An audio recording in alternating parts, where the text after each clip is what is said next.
Yung paghingi namin ng impormasyon, dagdag na trabaho siguro sa prosecution.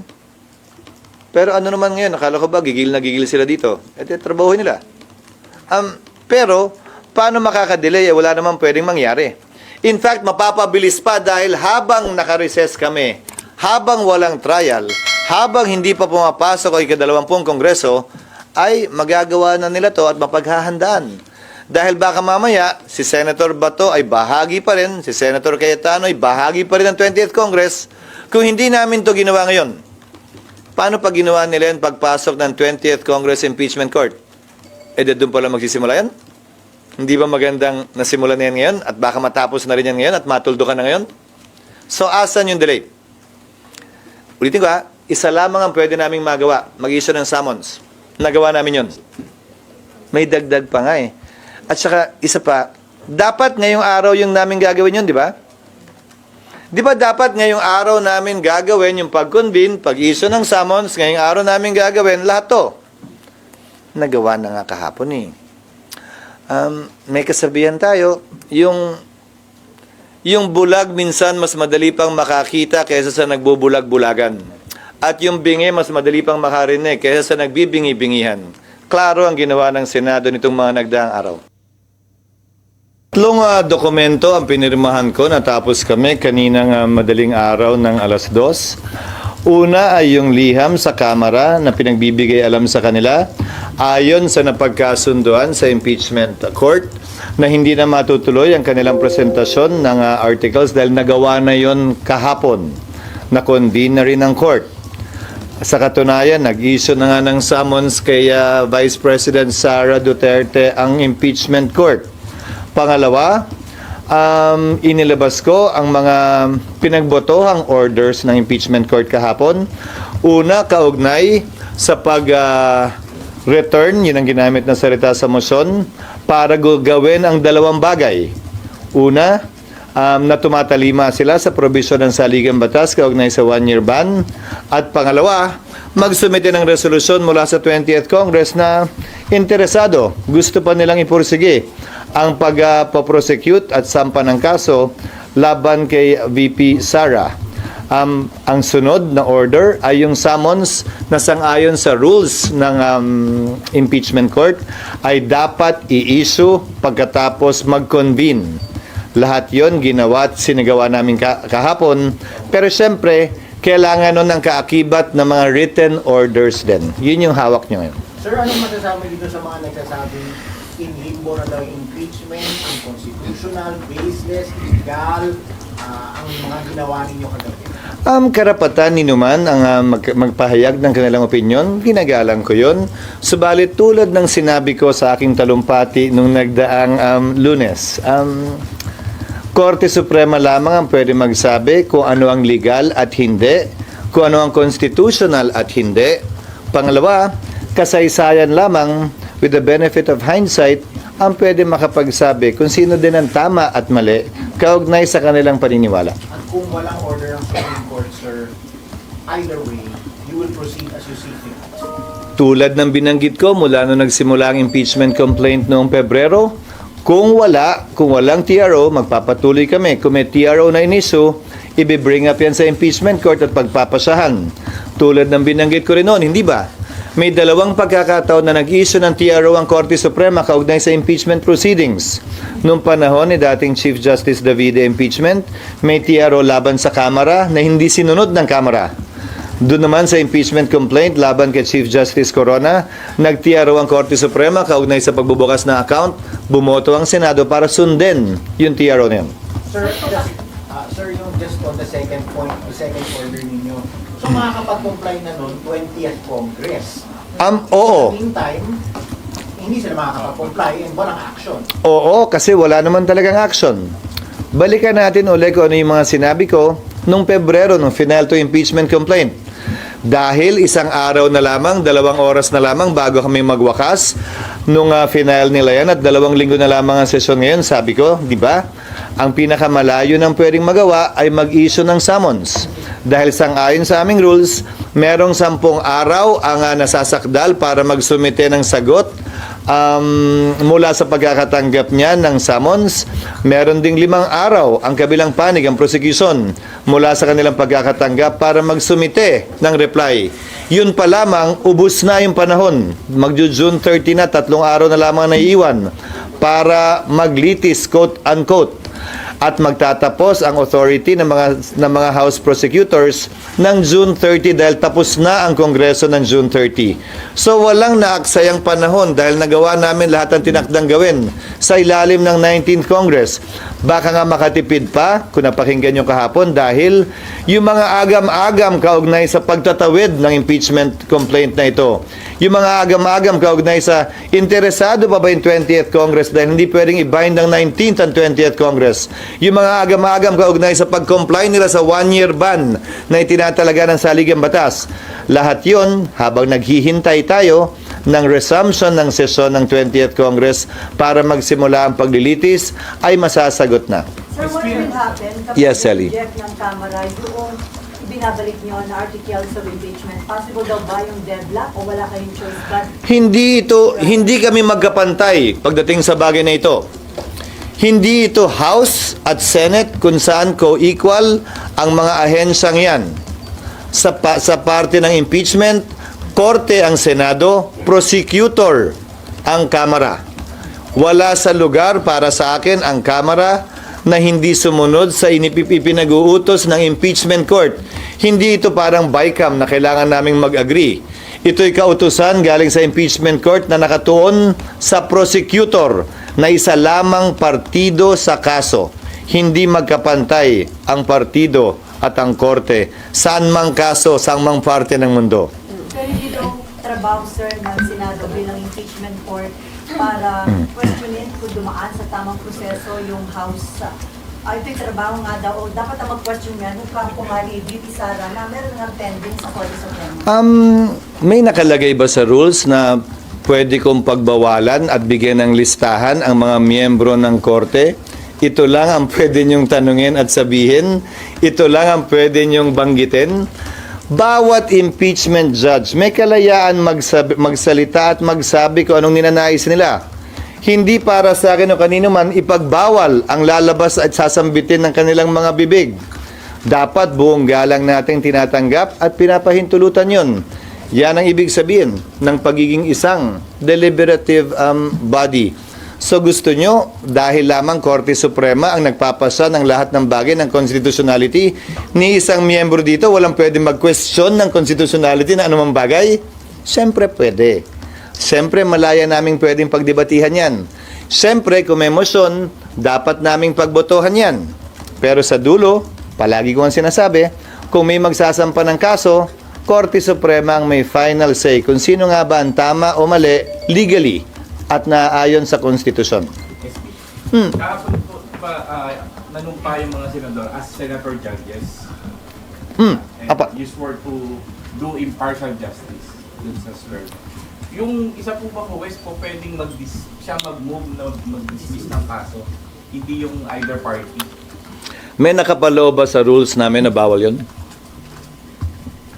Hindi po, pwede trabaho na Hindi, tinatanong ka, may nakapaloob ba sa rules na bawal mag-move kaugnay sa anumang bagay kaugnay ng impeachment? Wala namang pagbabawal eh. Pero appropriate. Hindi para sa akin husgahan yon dahil kayo naman yung pumapabor sa nasasakdal ko questionin nyo, yung ayaw sa nasasakdal walang question? Hindi ba kung karapatan nila maghain ng motion pabor sa nasasakdal, karapatan din ng sino mang ayaw sa nasasakdal, wala akong binabanggit na pangalan, na maghain din ng motion, pero sa dulo, pagbobotohan yon. Ngayon kung ang sinasabi mo ay biased at dapat na sila mag-inhibit, sang-ayon sa rules of court, gayon din sa precedent at practice, ang pwedeng hilingin ng pag-inhibit o recuse ng isang judge, pero desisyon nila kung mag-i-inhibit nga ba o magre-recuse sila. Hindi yan subject matter of vote. Hindi yan pwedeng pagbotohan na, hoy, ikaw, tanggal ka na. Hindi ganun yun. Walang ganung klaseng procedure o proseso sa impeachment court man o sa regular court man, lalo pa sa impeachment court sa pananaw ko, dahil alam naman ng mga nagbalangkas ng saligang batas na mga politiko halal ng bayan at may mga pwesto o kulay ng dinadala ang mga ito. Sa SP, nag-decision po yung impeachment court ng hindi nadidinig o hindi man lang pa nare-recognize yung prosecution, both prosecution and defense. Yun nga sana yung gustong gawin nila tungkol sa schedule, di ba? Pero yung schedule maliwanag na dapat pinagpapasyahan ng may presensya ang magkabilang panig at dapat pakinggan. Sinabi ba kahapon ng impeachment court na unconstitutional yung impeachment dahil nilabag nito ang 1-year ban? Hindi naman kami nagpasya eh. Hiniling namin ang impormasyon at sertifikasyon mula sa Kamara na hindi nga nila nilabag. Ayon kay Senator Cayetano, parang yan yung certificate against non-forum shopping na inihahain sa korte na sa palagay ng mayoriya kahapon ay kulang sa isinumite sa amin. Walang pagpapasyang ginawa doon. Walang pagpapasyang sinabi na ayaw na ng 20th Congress. Hiniling yung impormasyon mula sa kanila, hindi ba? Ang hiniling ay attestation at impormasyon. Walang pagpapasyang ginawa. At ang bagay na ito, lalo na kahilingan ng karagdagang sertifikasyon, atestasyon at impormasyon, maaaring gawin ng court motu proprio or on its own. Pero, gayunpaman, dun sa mga hindi sang-ayon, malaya po silang pwedeng questionin ito either sa impeachment court o sa Korte Suprema kung sa palagay nila may nilabag na batas ang impeachment court sa kabila ng maliwanag na probisyon ng saligang batas na nagsasabing the Senate shall have the sole power to try and decide impeachment cases. SP, question lang. SP, kasi parang nagkakaroon daw ng blurring of lines and rules. Kasi nga, dapat daw po yung pagpapadismiss ginagawa ng defense. Pero ang nangyari kagabi, one of your members, and gano'n na lang ba palagi, SP, pag may motion? Parang yung rule kasi, SP, dapat daw sa defense, pero parang kinuha kasi ng impeachment court kagabi. Sabi yan ng isa sa mga miyembro kahapon. Kung hindi ako nagkakamali, si Senator Risa, kung hindi ako nagkakamali. Karapatan nilang sabihin yon. Pero wala ngang pagbabawal sa rules ang hindi pwedeng gawin yun. Gusto nyo bang gapusin ko ang kamay, itali ko ang kamay, nang pili ilan o lahat na members ng impeachment court at sabihin, ito lamang ang pwede nyong sabihin, ito bawal nyong sabihin. Hindi pa naman natin alam eh, baka may magmotion dyan. I move to convict the Vice President. Pwede nilang gawin yun, pero pagbobotohan yun, sa pananaw ko hindi tama at mali yun. May initial resolution na inihain, hindi ba? Si Senator Tolentino, na sinabing, iklian na natin, bilisan na natin to, pumili tayo kung alin lang sa 7, isang araw lamang ang pagpepresenta ng ebidensya ng magkabilang panig, hindi niya na pinursige yung resolusyong yon at pinagbotohan yung resolusyong yon. Subalit, walang pwedeng pumigil sa kanya na gawin yung mosong yun. Pagbobotohan lang din namin yun. Pero SP, ano pong makakapigil doon sa any members of the court na alam naman natin na may ilang miyembro yung impeachment court na maka-Duterte, kaya hence called Duterte Block, na parang iabogado o gawin kung ano yung gusto ng DA. Babalik rin ko. Meron din namang miyembro na ayaw kay Vice President Duterte. Pantay lang naman eh. Meron ding miyembro na gustong-gusto, gigil na gigil dito sa impeachment, ngayon man o sa darating na Kongreso. Ayon mismo sa mga pahayag nila sa social media accounts nila. Pinili ng nagbalangkas ng saligang batas, na mga politiko, congressman sa Kamara, senador dito, ang magpapasya kaugnay ng impeachment. Bahagi yan ng kinikilala nilang magiging sitwasyon nung ginawa nila yan. Dahil nga, ito'y hindi namang kasong kriminal, kung saan ang dulo ay ikukulong ang nasasakdal. Ito'y desisyong politikal, kaugnay sa pagpapanagot kung mananatili ba o aalisin sa pwesto ang isang mataas na opisyal. Hindi involved dito ang kalayaan ng sinumang opisyal ng pamahalaan. Wala rin kapangyarihan ng impeachment court utusan ang nasasakdal na magbayad, magsole, o magbigay ng anumang halaga. Ang hangganan lamang ng kapangyarihan ng impeachment court, kaya nga siguro binigay sa mga politikal na mga individual ay pagtatanggal o pag-alis sa pwesto ng ilang mga halal at appointed na opisyal sa konstitusyon na matataas. Sir, Na lang po. Mm. Yung mamayang session po, yung mamayang session po, may pag-uusapan pa bang anything about impeachment? For example, yung expedited calendar ni Senator Tol kasi wala kahapon. O Pinag-usapan na yung kahapon. Binanggit ko na rin kanina. Hindi niya na pinursige yon at isinantabi na yon. Dahil, ibabalik ko sa iyo, pipili daw kami ayon sa kanyang moson ng isa o dalawa lamang sa 7. May kapangyarihan ba kaming gawin yon? Nang hindi namin tinatanong yung prosecution? Meron po. Wala. Sa palagay ko'y wala. Isang araw lang daw ang presentasyon ng ebidensya. Finish or not finish, pass your paper. May provision ba ang saligang batas na dapat madaliin ang presentasyon ng ebidensya? Finish or not finish nga? Wala rin naman.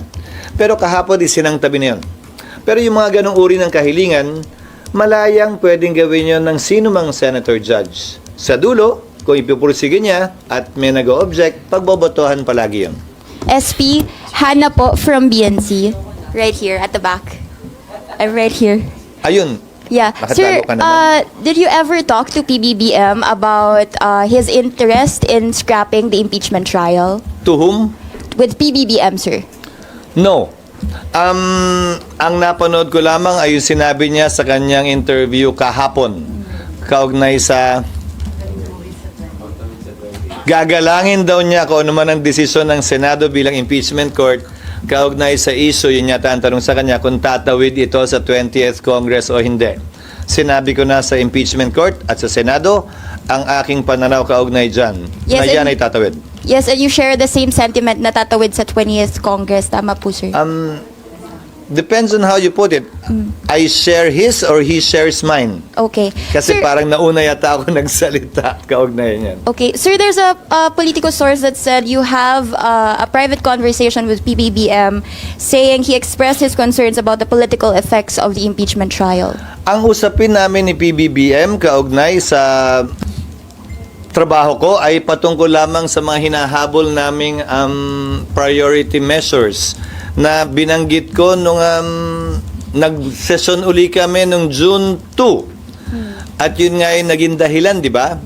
Inamin ko naman yun, nag-usap, nagkita at pinag-usapan yung mga panukalang batas para mahabol bago mag-adjourn ang session. Nandyan na rin naman tayo sa paksang yan. Sana isingit nyo na rin. Lahat yon na binanggit ko ay nahabol namin at ang iniintay na lamang namin ay ang mga sumusunod. Ang postponement ng barangay SK elections na nasa BICAM ngayon, yung nuclear bill na nasa BICAM din ngayon, yung judicial fiscal autonomy bill na nasa BICAM din ngayon at sana mahabol ang ratification mamaya, at panghuli, ang right of way na nasa BICAM din ngayon. So would you say, sir, you're not receiving any guidance as to how the impeachment is being handled? Because, of course, from what we can recall, it was his son who first signed the impeachment complaint from the House to the Senate. Walang change of mind mula sa Malacanang tungkol dito?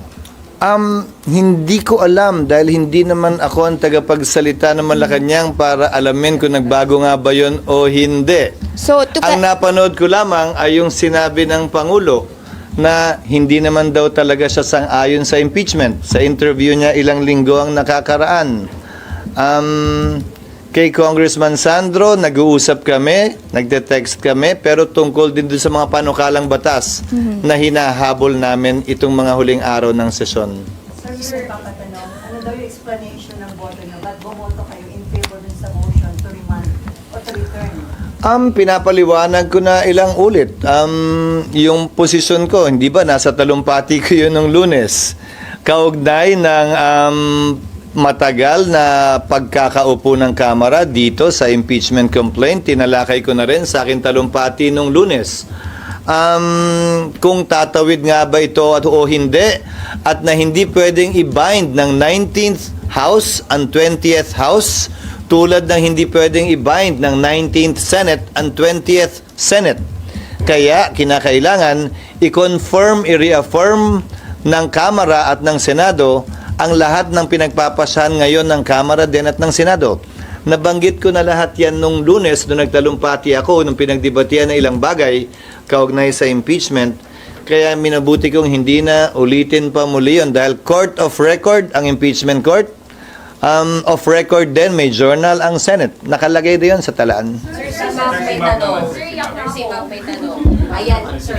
Hindi ako nagtuturo kung sino. Sila yung nangagaw na mic Sir, sa'yo. sir, clarification lang po. Sa pagbalik ng articles of impeachment sa House, yung jurisdiction nasaan na? Meron pa po bang jurisdiction ng impeachment court or bumalik sa kanila? Walang nagsabing na wala ng jurisdiction. Pakibasa po yung motion ni Alan. Pakibasa po yung siguro hindi rin panawagan ko dun sa 5 kasamahan naming dakdak pa rin ang dakdak sa dismissal. Nakalagay doon without dismissing, without terminating. So the impeachment court retains its jurisdiction. To my mind, that's why we issued summons. How can we issue summons if we do not have jurisdiction? And remember, the order issuing summons came after the vote. I think this is quite clear, even to young lawyers or young law students. Sir, si mismo nagsabi na practically dismissed na yun. Ulitin ko, Mali siya ng intended. kada individual na member, nakita nyo naman kahapon, kahit nakalagay, without dismissing, without terminating, yung mga bumoto laban doon, ang tingin pa rin dismiss. So kung ang tingin naman sa kabila ay hindi, again, hindi makokontrol ng presiding officer yung pananaw ng bawat isa. Dahil each senator judge is free to discuss and talk about what they want to talk about. That is especially true when it come to trial. Malaya silang pwede magsalita, magtanong, magbigay ng manifestasyon, dagdag dun sa mga tanong at manifestasyon ng mga abogado ng magkabilang partido. Sir, Ano po? So sir, SP, status po ng impeachment court now, yung status po niya, it's not on hold. It has been constituted and convened. Pero Now we are awaiting compliance from the parties on the part of Vice President Sara to submit her answer, on the part of the prosecutors to submit their reply if they should so decide, and to comply with the orders of the court regarding compliance with the 1-year ban and a resolution from the 20th Congress while we're awaiting the resumption of session in the 20th Congress. ano po pwedeng gawin SP ng impeachment court? Anong actions are the impeachment court allowed to take while waiting po bago Wala. meet yung conditions? Wala. Dahil kinokonsiderang prejudicial ito ayon sa diskusyon kahapon, yung order sa Kamara. Pangalawa, matatapos na nga. Uy, paulit-ulit na to. Matatapos na nga ang authority ng prosecutors, ng congressman. Hanggang June 30 na lang sila. So gustuhin man namin, wala kaming pwedeng gawin dahil walang representasyon ang prosecution. That will only come once Congress resumes session in the 20th Congress. Maghalal sila ng prosecutor at sabihin nila na interesado pa kaming ipursige ang kasong ito. Bilang dagdag na impormasyon, hindi ito imbento katang-isip dahil ginawa na ito ng Kamara at mga prosecutor nung panahon ni dating Pangulong Estrada. Dahil natanggal na siya dahil sa EDSA sa pamamagitan ng di umano constructive dismissal, kung naalala nyo, hindi na sila nagpakita sa Senado at ayaw na nila ipursige ang kaso. So siguro parehong kongreso yun ha. So siguro naman may basehan at karapatan ng Senado. Tanungin ang papasok na kongreso. Gusto pa ba nyo at interesado pa ba kayo? Dahil yung gumawa nito ay yung nagdaang kongreso. And again, the 19th House cannot bind the 20th House. sir, 20th Congress ay resolution. Yes, it can be by resolution or it can be by a manifestation or any pleading to be filed by the prosecutors in the impeachment court. Sir, si Ate Marna. July 30, 29. Hindi ako may kasalanan yan. Ano? Parehas na po talaga. The earliest they can do that is July 29. Well, it depends how long it will take them to organize the House. That is beyond me. Ibig sabihin, di ba? July 28, morning session, election of Speaker, election of Senate President, informing the President that the House and the Senate is ready to receive him and listen to his State of the Nation address, which will be held at 3 or 4 p.m. It would depend. Hindi ba? So yung buong araw ng July 28, walang magaganap na trabaho doon. July 29, dahil may bago ng speaker o parehong speaker, magsisimula na sila mag-organize ng mga committee. Kabilang na ron ang paghalal ng mga deputy speaker, majority floor leader, chairman ng mga komite, kabilang ang chairman ng Justice Committee. At sa parte ng Justice Committee, i-organize naman ngayon nila yung panel of prosecutors. Ang paghalal ng panel of prosecutors para sa akin ay hudyat o senyal na interesado pa rin sila na ipursige ang impeachment complaint na ito. So pwedeng yon ang isang paraan. Pangalawang paraan ay resolusyon na pirmado ng mga miyembro ng Kamara na higit sa 1/3 nito o mga prosecutors ay imamanifest sa Kamara at sa Senado bilang impeachment court na interesado pa talaga silang ipursige ito sa pamamagitan ng isang pleading. Myla again. Si Myla mo. Baka magtampo Hindi na naman nasagot na rin naman. Hindi. Pero sir, Yes, ma'am. yun pa sir, ini-expect nyo sir na may bagong composition na ngayon 20th, meron kayong sinabing mga paraan kung pwedeng gawin. Pero do you expect na hindi siya magti-trigger ng another filing ng impeachment? Kasi syempre hingi nila na bagong composition kami, we want to also hear muna yung yung impeachment ulit. Do we expect na ganun-ganun lang Sino? kabilis? Na pipirma lang sila, House ba pinag-uusapan natin o Senado? House, sir. Do you expect na ganun, sir, kabilis yung proseso? Walang Hindi ko alam. Hindi tulad nila. Ayaw kong pakialaman yung proseso nila bilang senador. Kaya tinatanong namin ito at may hinihiling kaming impormasyon ay dahil impeachment court na kami. Pero lahat ng ginawa nila noon, wala naman akong sinabi eh. So, kung paano nila gagawin, kailan nila gagawin, matapos makonvene ang 20th Congress, nasa sa kanila yan. Kaya din hindi ko maset yung susunod na trial date. Dahil, una, hindi pwedeng i-bind nga ng 19th Senate, ang 20th Senate, at hindi ko alam kung kailan sila magsasubmit ng compliance.